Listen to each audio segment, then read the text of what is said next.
En esta oportunidad veremos un pantallazo general del siglo XVIII europeo, tal como ya hiciéramos semanas atrás con el siglo XVII, basándonos en el texto alusivo que ya les enviara oportunamente. Podemos decir que desde el punto de vista estrictamente demográfico, vamos a ir abordando algunos aspectos, no todos de los que están desarrollados en el texto. Desde el punto de vista demográfico, el 18 fue una centuria de transición hacia un nuevo modelo demográfico. Fue esto, o digamos, este proceso tuvo que ver con el inicio de un crecimiento poblacional que ya no se detendría, no solo en Europa, sino en el mundo entero. Hacia 1700, a comienzos del 18, se calcula que había unos 110 millones de habitantes en Europa. Sobre el final de este siglo y comienzos del 19, se calcula unos 190 millones de habitantes, un aumento de 80 millones, casi el doble en apenas una centuria.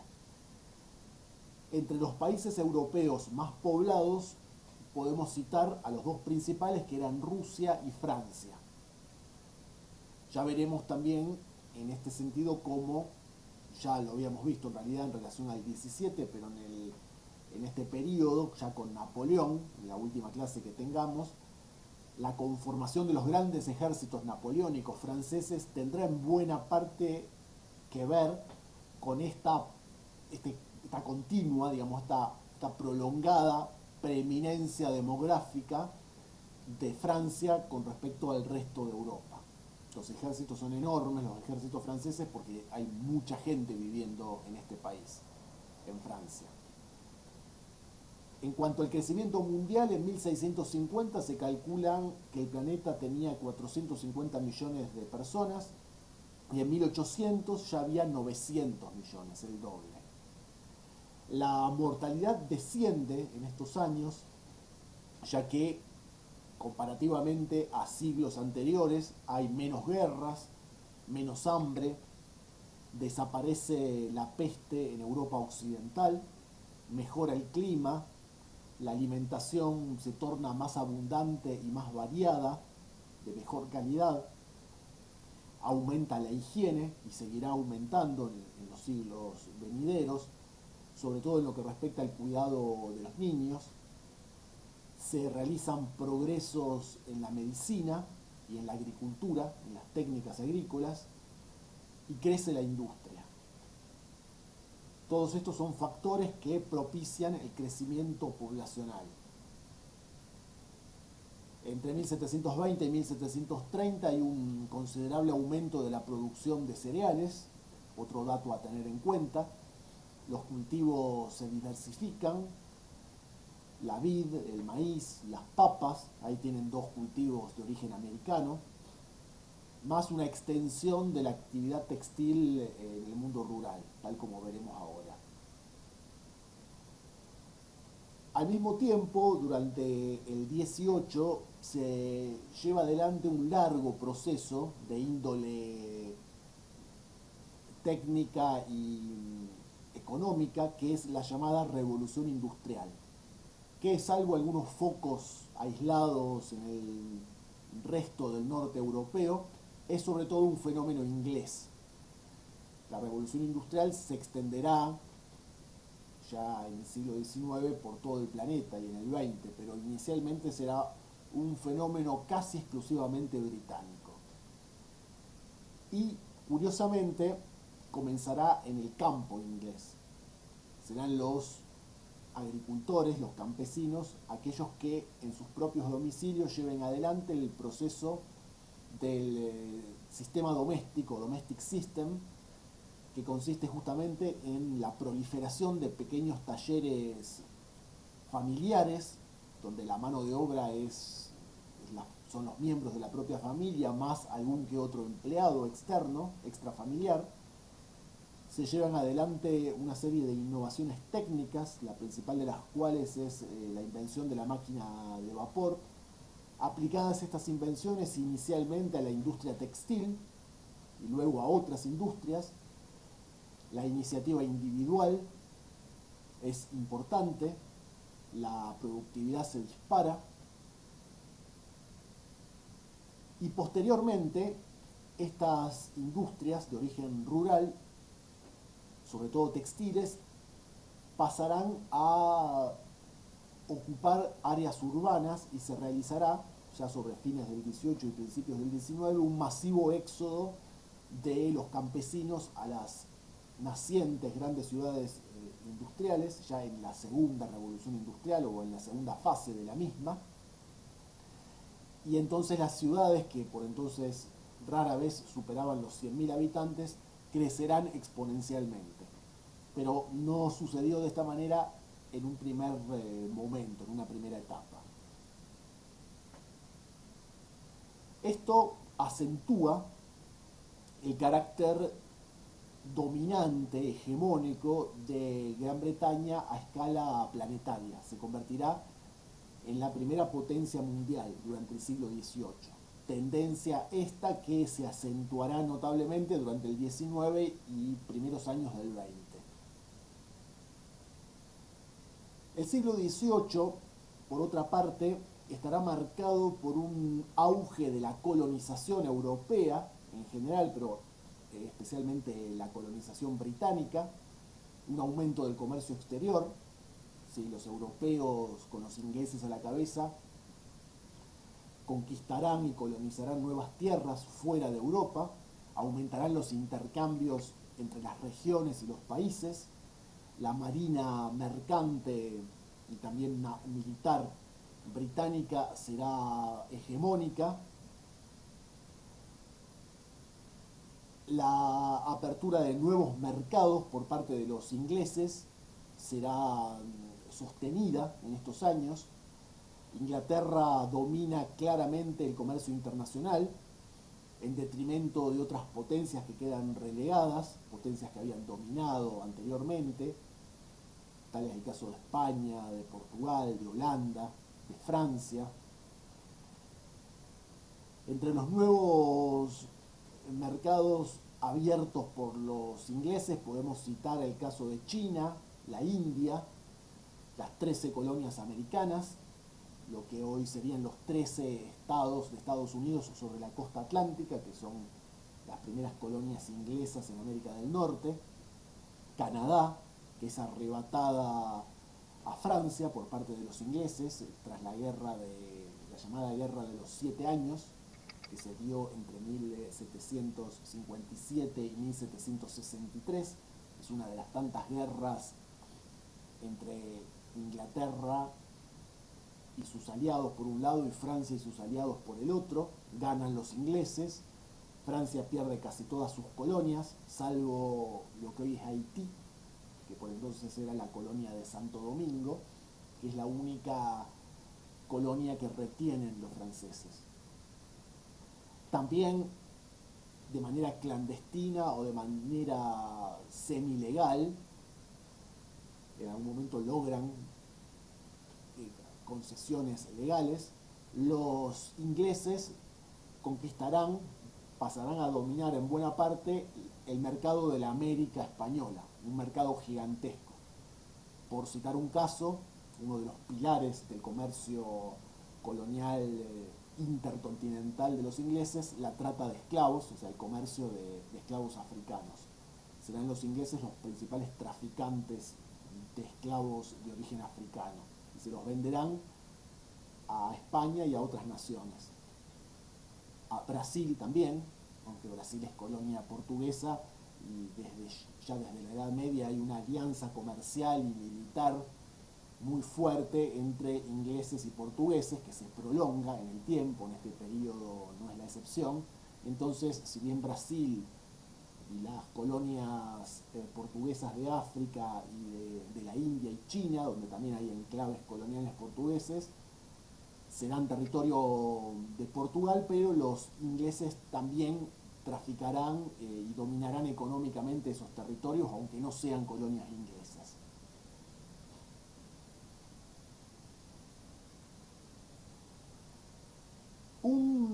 fenómeno crucial del siglo XVIII es el despotismo, el llamado despotismo ilustrado.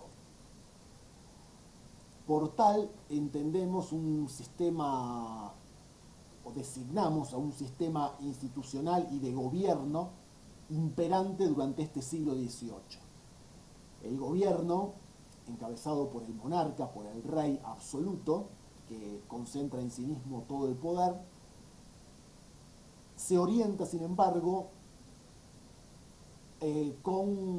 hacia una dirección modernizadora, liberal, aunque parcialmente liberal, reformista, que preparará el territorio o el terreno a la Revolución Francesa y otros movimientos que entonces sí llevarán adelante cambios mucho más profundos, más estructurales, más revolucionarios, en definitiva, que aquellos que se inician tímidamente, acotadamente, por vía de este despotismo ilustrado, donde el rey absoluto, a la cabeza de un Estado absoluto que necesita consolidarse, un Estado nacional, imperialista, colonial, como es el caso de Francia, como es el caso de España, sobre todo, estos dos países más que nada, también el caso de Austria, de Prusia, de Rusia, no así el caso de Inglaterra, que es diferente. En estas naciones el despotismo ilustrado, la modernización, la mayor liberalización, los avances técnicos, una serie de aperturas de orden económico, un aumento de la educación, de la cultura, todo esto liderado por el monarca absoluto, que es el gran mecenas y el gran impulsor que asesora, digamos, o asesorado por intelectuales y artistas, basándose en ellos, pero dominando el poder político, en ciertas áreas vehiculizará una serie de reformas que son más bien acotadas y que no implicarán ninguna amenaza para el sistema vigente. El absolutismo se mantendrá en pie.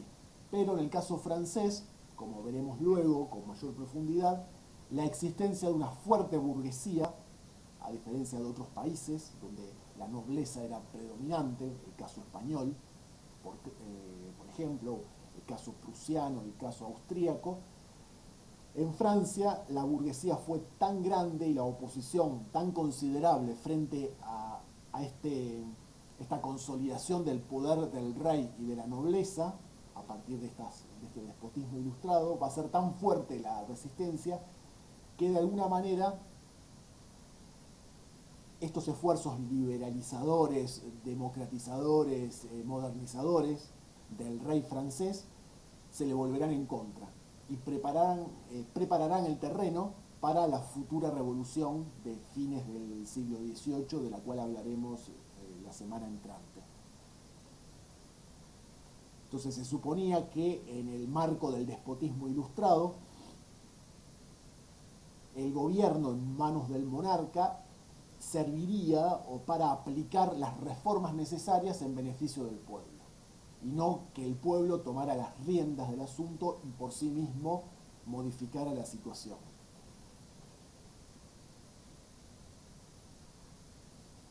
Esta forma de gobierno, entonces, como les decía, no repercutió ni en Inglaterra ni tampoco en Holanda. Sí en países con una nobleza de enorme peso y una burguesía inexistente. El caso de Rusia, lo repito, Prusia, Austria, o entre los estados envejecidos, como les dice el autor aquí en este texto, como España, Portugal y los estados italianos. Para todos ellos, el modelo de déspota ilustrado a seguir era el de Luis XIV, del cual ya hemos hablado. Este nuevo sistema del despotismo ilustrado buscaba un reforzamiento del absolutismo mediante una reforma estatal. La reforma estatal implicaba la consecución de mayores rendimientos fiscales, que el Estado recaudara más, un reforzamiento del ejército un recorte de las dietas y parlamentos. Las dietas son prácticamente lo mismo que los parlamentos, esta suerte de asambleas legislativas, algunas de origen medieval. La reorganización administrativa en provecho del funcionariado y en detrimento de la nobleza, o sea, hay una modernización, una mejora de la carrera administrativa, de la burocracia estatal, y muchas veces son los burgueses antes que los nobles los que se benefician con la posibilidad de integrar el Estado. La redacción de nuevos códigos judiciales es otro de los pilares del despotismo ilustrado que se lleva adelante, con supresión de medidas punitivas tales como la de la tortura, o sea, se humaniza un tanto, aunque sea el sistema judicial. Se propende a una mayor centralización de los reinos en detrimento de los derechos regionales, de los distintos estamentos sociales, de las provincias y de los municipios, que gozaban o habían gozado de ciertas prerrogativas durante la Edad Media y todavía a comienzos de la modernidad. Todo esto es barrido y el Estado se centraliza, el Estado monárquico, en detrimento de sectores más particulares o de sectores más populares o regionales. De todas maneras, la legitimidad monárquica que se refuerza ya no está basada pura y exclusivamente en el derecho divino, como lo había estado anteriormente, sino en una idea moderna que en la Revolución Francesa alcanzará su eclosión, que es la idea de un contrato entre el monarca y sus gobernados. Ya no hay un derecho divino solamente, sino que hay un derecho popular que avalaría la autoridad absoluta del rey. Hay una modernización de la autoridad monárquica para reforzarla, consolidarla y permitir que continúe existiendo. Esta concepción, a su vez, se basa en una doctrina económica de origen francés, que es la llamada fisiocracia, que es la segunda de las grandes, o es la segunda cronológicamente, de las grandes doctrinas económicas. En la clase anterior habíamos hablado del mercantilismo, que es esa doctrina económica que se basaba en la idea de que la base de la riqueza material de las naciones eran los metales preciosos, el oro y la plata, y que aquel país que acumulase mayor cantidad de metales preciosos automáticamente lograba una mayor riqueza. Esto se demostró falaz, ya que para lograr un desarrollo económico se precisaban otras actividades, porque de hecho España fue el máximo acaparador de oro y plata del periodo anterior, devino durante un tiempo la nación más poderosa y más rica del planeta, pero luego esa riqueza, al no estar apuntalada por un desarrollo técnico, por un desarrollo agrícola, ganadero, industrial, artesanal, por una modernización y un desarrollo de las artes y de las ciencias y una expansión del sistema educativo y todas esas cuestiones que hacen a un Estado moderno y desarrollado, se vino abajo. Entonces, la fisiocracia lo que hace es proponer el desarrollo de la agricultura rentable, con una organización más moderna, ya no feudal, medieval, más competitiva.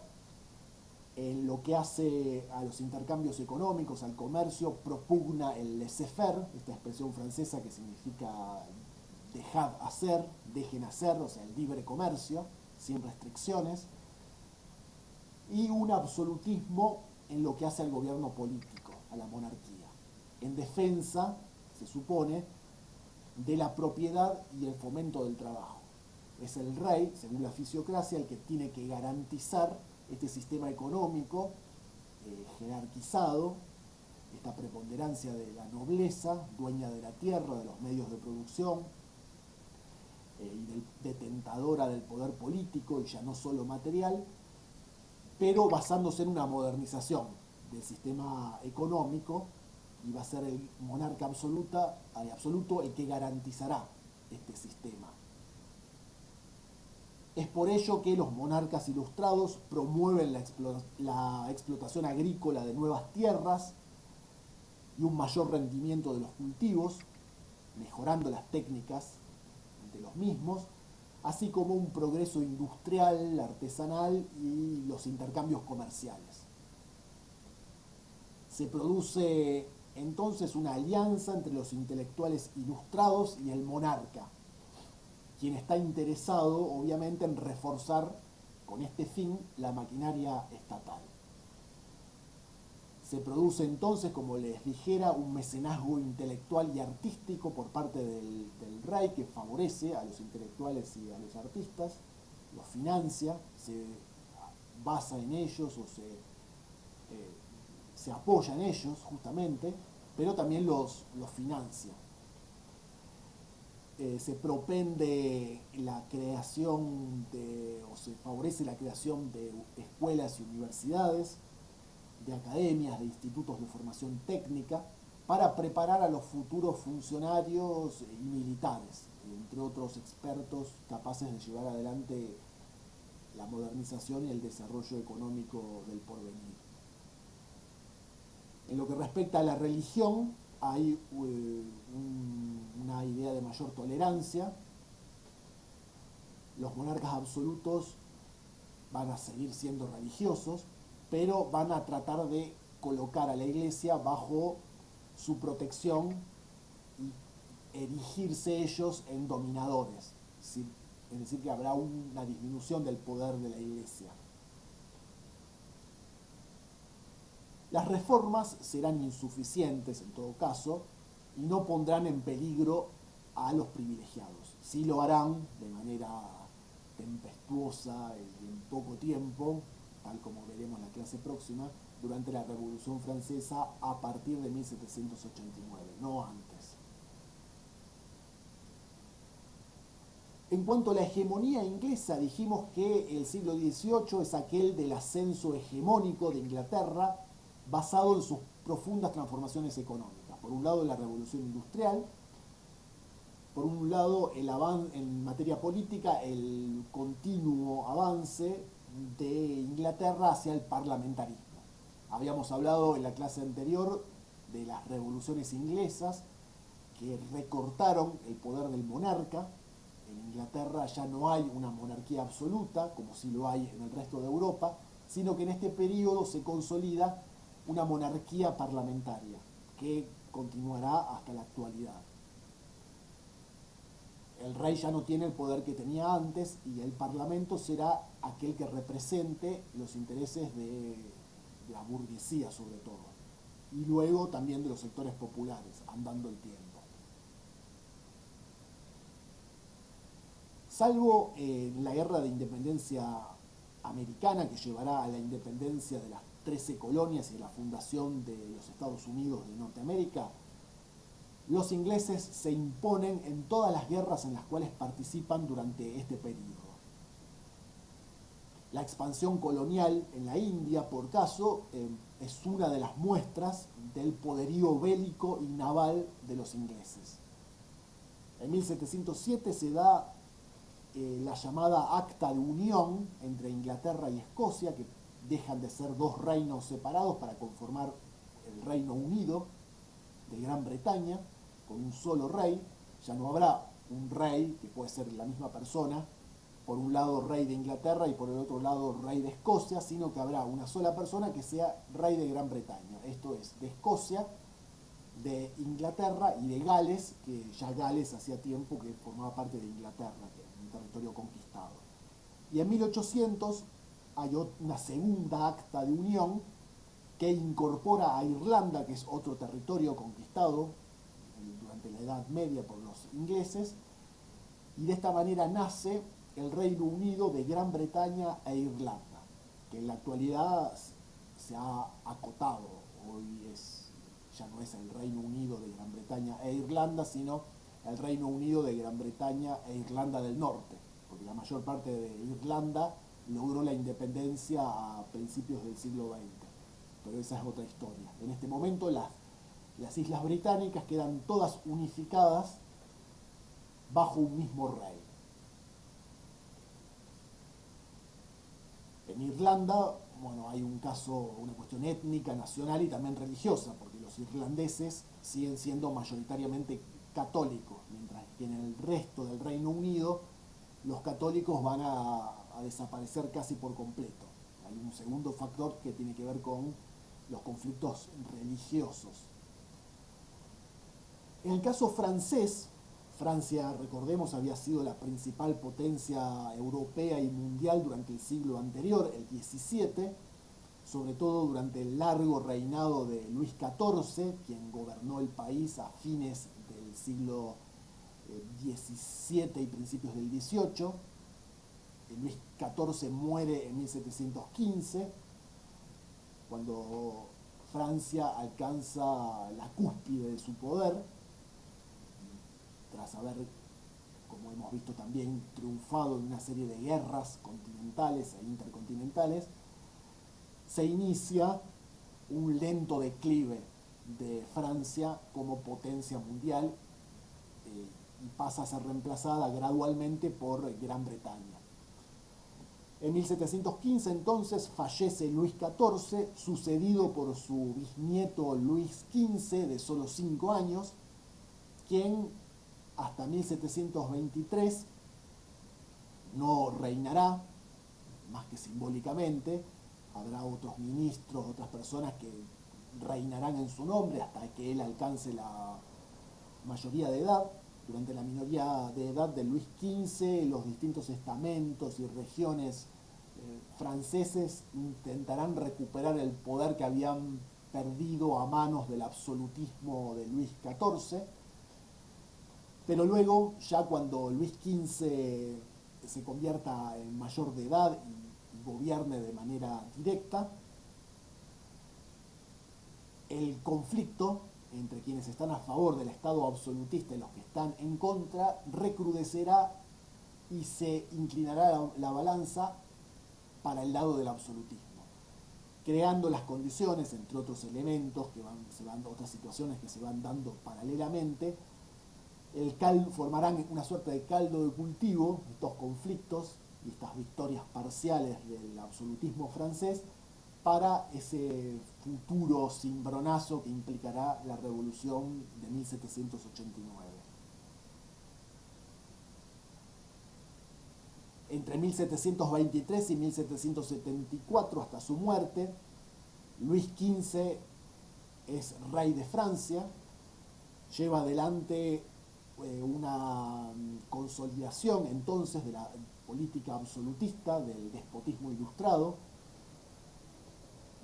Una de las medidas principales tiene que ver con una uniformización religiosa. Esto no lo vamos a profundizar, pero hay un movimiento al interior de la Iglesia Católica que es el de los jansenistas, que son una especie de puritanos, que son corridos de la escena, perseguidos. Entonces hay un reforzamiento de la Iglesia Católica bajo tutela del monarca francés, una uniformización de las ideas en materia religiosa, una depuración anti-jansenista del bajo clero parisiense, mayores exigencias, como todos los estados absolutistas, para afrontar los gastos militares de los franceses en Europa y fuera de Europa, como ser la guerra ya citada de los 7 años, desastrosa para Francia, entre 1756 y 1763, que lo lleva a este país a perder casi todas sus colonias, la más conocida, el Canadá, a manos de los ingleses. Solo conservarán lo que hoy llamamos Haití, la colonia por entonces de Santo Domingo. Hay un frente común de oposición a la monarquía absoluta de Luis XV, esto es las cortes, las asambleas de los estados provinciales y del clero, los parlamentarios parisienses, la burguesía, las clases populares de París. Todo esto conformará este caldo de cultivo, como les decía recién, que preparará la futura revolución. En el caso español, Habíamos mencionado que a comienzos mismos de esta centuria, entre 1701 y 1714, se libra la llamada Guerra de Sucesión Española. Los Habsburgos, que son la dinastía reinante por un lado en Austria y por el otro lado en España, con sus respectivas posesiones imperiales, se quedan sin sucesores en España. Entonces las monarquías europeas comienzan a promocionar, por así decirlo, sus respectivos candidatos y se forman dos bloques.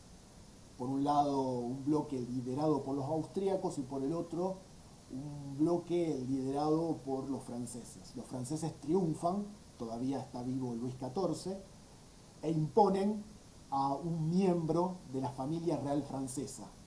Esto es de la familia o dinastía de los Borbones. Felipe V, nieto del rey francés Luis XIV, se convierte en el sucesor del rey Carlos II en el trono hispánico, y entonces el primer rey del siglo XVIII español será ya no un español, sino un francés, un nieto de Luis XIV, quien en el arreglo final del Tratado de Utrecht, que da por fin a la Guerra de Sucesión Española en 1714, hay una serie de condiciones que llevan a los Borbones franceses a reinar en Francia. La condición principal, las dos condiciones principales, podríamos decir, es por un lado que los nuevos reyes de Francia, que es de España, ninguno de ellos, aunque pertenezcan a la familia de los Borbones, podrá aspirar al trono francés.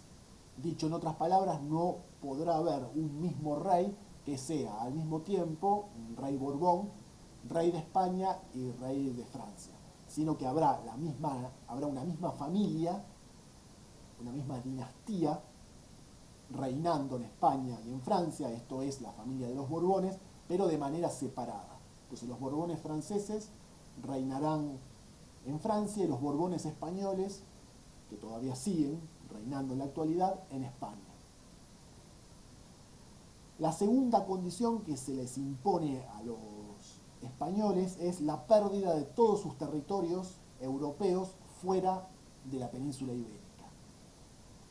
Entonces, Felipe V, este rey francés de España, Borbón, es reconocido rey, es reconocido nuevo rey de España, a cambio de la renuncia de sus derechos a la corona francesa, como les dije antes, y a la pérdida de los Países Bajos, de Luxemburgo, de Milán, de Nápoles y de Cerdeña, cedidos a Austria, de Sicilia, cedida esta isla a Saboya, todos estos eran territorios españoles, y Menorca y Gibraltar, que son cedidos a Inglaterra. Entonces se empequeñece el territorio español en Europa, queda limitado a la península ibérica, como en la actualidad. Entre 1707 y 1716, al mismo tiempo, se centraliza el nuevo rey unificado de España, desaparecen los antiguos reinos preexistentes, pasa a haber un solo reino, el reino unificado de España, con un solo rey. Ya no existirá más el reino de Castilla y el reino de Aragón, estas coronas separadas con sus territorios semiautónomos que confluyen en una misma persona, es decir, hasta este momento no había habido oficialmente un rey de España y un reino de España, sino un rey español que era al mismo tiempo rey de Castilla y rey de Aragón. Eso desaparece, se centraliza todo en Madrid y en un solo rey en un solo rey de España y a nivel territorial en un solo reino español. El reino de España pasa a nacer oficialmente. Entre los descendientes de Felipe V, digamos, los nuevos Borbones españoles, se distinguirá especialmente Carlos III, que reinará en España entre 1759 y 1788. Él será el prototipo del monarca del despotismo ilustrado en España. Es un típico rey ilustrado, en este caso español, aunque descendiente de los franceses. El texto que ustedes tienen para hoy también se detiene a analizar con cierta extensión los casos de Austria y de Rusia, de los cuales hablaremos muy poquito, para no extender en demasía esta clase. Por un lado están los austríacos, que perderán parte de sus territorios del norte, de lo que hoy sería Alemania y los Países Bajos, en favor de un nuevo reino de lengua alemana, germánico, que será el Estado de Prusia. Habrá un nuevo reino que conquistará territorios y que será el reino, la potencia, una nueva potencia europea, del norte europeo, que será la llamada Prusia. Prusia sentará las bases de la Alemania moderna con el correr de los años, mientras que Austria, en el sur de Alemania y lo que hoy es Austria propiamente dicha y parte del centro europeo, será el heredero del antiguo imperio, Sacro Imperio Romano Germánico. Será el imperio de los Habsburgos, que seguirán reinando en esta parte de Europa, con epicentro en Austria, con capital en Viena. Los austríacos conformarán un nuevo imperio con orientación al oriente y al centro de Europa. Será el imperio austrohúngaro, que conquistará territorios que habían sido de los turcos otomanos, como el caso de Hungría y de otras naciones limítrofes del oriente, del este europeo. Estará orientado en esta dirección, hacia Rusia y hacia el centro de Europa, mientras que Alemania estará orientada, Alemania que en esta época se llama Prusia todavía, estará orientada hacia el norte de Europa y hacia el oeste. Y por otro lado, tendremos en estos años, durante el siglo XVIII, a los rusos, que conformarán un nuevo imperio. Primero con Pedro el Grande, un zar que gobernará Rusia de fines del 17 a principios del 18, luego una zarina, Catalina la Grande, que gobernará su país sobre fines de este siglo del que estamos hablando, del 18.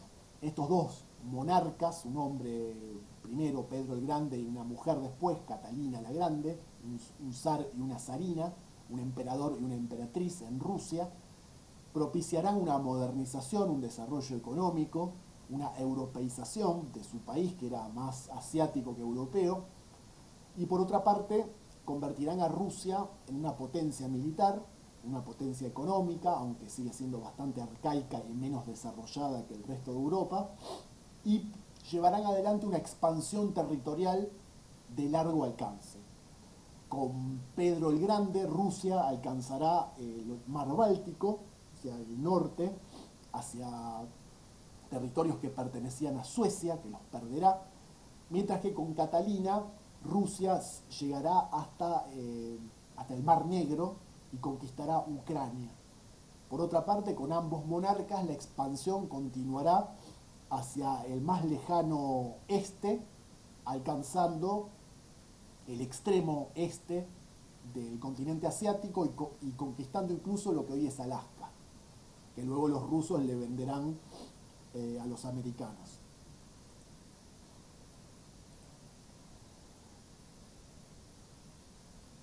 Aquí tenemos entonces el ascenso al poder, al concierto europeo de dos nuevas potencias, Prusia por un lado y Rusia por el otro, así como la reorientación del imperio austríaco en otra dirección geográfica.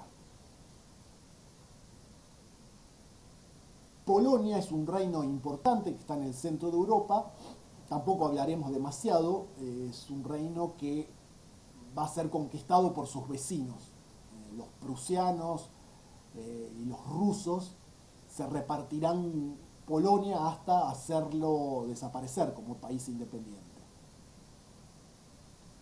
Y finalmente quería cerrar con un proceso cultural de alcance europeo, pero con epicentro en Francia, que es el de la Ilustración, que preparará el terreno ya más directamente para la Revolución Francesa de 1789. La Ilustración, o Iluminismo también, cuando hablamos del siglo de la Ilustración o siglo de las luces, nos referimos sobre todo al siglo XVIII francés, pero también la Ilustración tiene un alcance europeo continental y extracontinental, porque lo vemos desarrollarse y florecer en Inglaterra, en las Islas Británicas. Pero la lengua francesa es el vehículo de transmisión, es la lengua cultural más extendida, más prestigiosa, la francesa. Se realizan múltiples traducciones del inglés al francés, por ejemplo, del italiano al francés, del alemán al francés. Todos hablan francés, no solo en Francia, sino en toda Europa. Es la lengua de la cultura. Y de esta manera la propagación de las nuevas ideas democráticas a través de este vasto movimiento cultural y científico de la Ilustración será en buena medida gracias a la preponderancia idiomática del francés. La Ilustración está compuesta de distintos elementos, como ser la primacía de la razón, el papel esencial de la ciencia y de la técnica, la afirmación del derecho a la libertad y a la felicidad terrena, y ya no tanto divina, el rechazo de una explicación providencialista de la historia, un esfuerzo sistemático de laicización y de desacralización del pensamiento y de la vida. El despotismo ilustrado se valdrá de este movimiento de la Ilustración, que luego se le volverá en contra, como ya hemos mencionado. Tiene que ver la Ilustración asimismo con el desarrollo espectacular de las disciplinas científicas, todas ellas, primero las naturales, luego las sociales, por una generalización del pensamiento científico, más aún que en la etapa renacentista. El hombre deviene una vez más y con renovada fuerza el centro del universo. Hay un mayor interés por lo social, una rehabilitación del individuo como criatura racional, sensible, libre, una búsqueda del placer, de la felicidad, de la satisfacción de las pasiones, que son estos elementos considerados legítimos por primera vez, plenamente legítimos. Hay nuevos valores que emergen con la Ilustración y el Iluminismo, como ser la tolerancia, la humanidad, la beneficencia. Hay algunas propuestas democráticas, la división tripartita del poder, con Montesquieu, por ejemplo. Todo esto lo veremos en la próxima clase en relación a la Revolución Francesa, donde todas estas ideas se acentúan y se materializan. El siglo XVIII, a su vez, en el seno de esta Ilustración, ve la posibilidad de una nueva estética artística, como ética del placer, como rehabilitación de los sentidos.